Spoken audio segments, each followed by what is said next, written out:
because you're losing the meaning in your conversation because you're not using a mathematical model to communicate. Yeah. But of course, you can't use a mathematical model to communicate. You just have to be more specific. Yeah. And there's tips and tricks that we have to get into that stuff. But yeah, I wanted to call that out. It's so funny. I was talking with one of our clients, and she was using a large language model. She uploaded a picture, and she said, "Clean it up, make it look like this other one. Yeah, do better. And just don't mess it up this time." Right. And then it generated the image, and of course it wasn't in line with what she said. And she was like, "Oh my God, AI this thing is terrible. this thing sucks. It just can't get it right. It can get you this far, but it can't get you across the bridge. Yeah. It can't get it right." And I'm thinking to myself, I'm like, oh, okay. Like, we think that we're being clear when we're communicating and we're sending messages, but the things that people do really well, for better and for worse, is we reconstruct the message on our side. And that's really what's happening. We're sending information over, and then the other side is taking that information over and reconstructing it into something that is meaningful.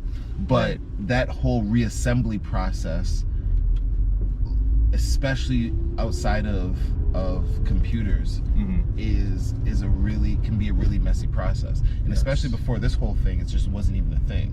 A lot of noise. Yeah. There's a lot of noise out there. Yeah. So yeah, 100%. So he without getting into like the details of the paper and stuff like that, that's the main thing. And so that's really puts this different lens on how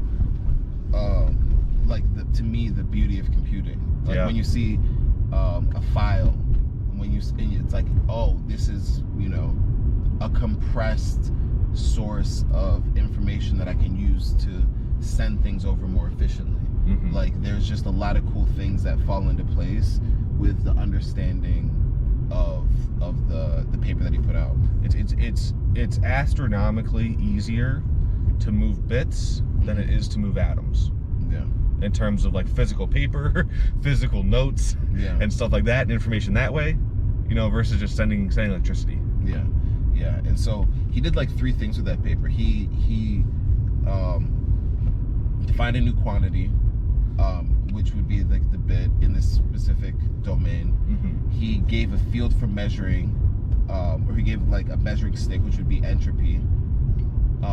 And then he proved the upper bound, which is just the channel capacity, how much information can flow through a specific channel. And that's like, to me, that's just really dope. I think back and I'm like, I don't even know how that happens. I'm thankful for it. Right. But I'm not sure how it happened. So one thing that he also did that was pretty, or the way that he played his life out after, which was pretty conservative as opposed to how a lot of other famous inventors and scientists have, is that he was just like, hey, I'm gonna stay at Bell Labs, I'm going to stick to my own, and I'm not gonna get too exposed. I don't want to be exposed. Yeah. And he had a lot of interest that he followed. He eventually got into stock market and trading. Yep. And applied his mathematical rigor there. He had a 2-story shop that he would invent different juggling machines, unicycles, all of these different sorts of contraptions. He had like an AI mouse that he was which is still used today. They have a lot of robotic competitions that are send the robot through the maze in honor of, I don't know if it's in honor of, but I'm sure it's inspired by some of the things that he was showing. But obviously the robots now are much smarter. And he and there was a lot of cool meanderings that he took being a tinkerer. That's one thing that comes to mind with him. He's just a tinkerer.